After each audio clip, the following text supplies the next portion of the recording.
Your wife had thyroid cancer, correct? Correct. Before we get into that further, is there or can there be a connection between that and cancer? And was that maybe her case, like you said? Yes, there's a strong correlation between the two. So, what happens first, it's hard to determine if we can find out, where the problem started. But with my wife, we have 2 kids at home. She works. Mm-hmm. She's a full-time mom. She has a job. I have a job. We moved our house, so we moved residences. She was under stress. She had kids. And so you kind of miss these symptoms of being tired. And, maybe it's because of the kids. I'm not sleeping. Maybe the stress from work has caused me to be like this. I'm putting a few pounds. So you have a tendency to ignore those signs and symptoms.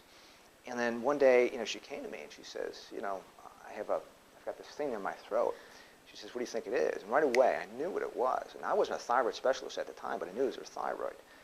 And so we followed the conventional medicine model. We live in the city of Chicago. We've got some of the best teaching hospitals in the world here. So we went, talked to these physicians, and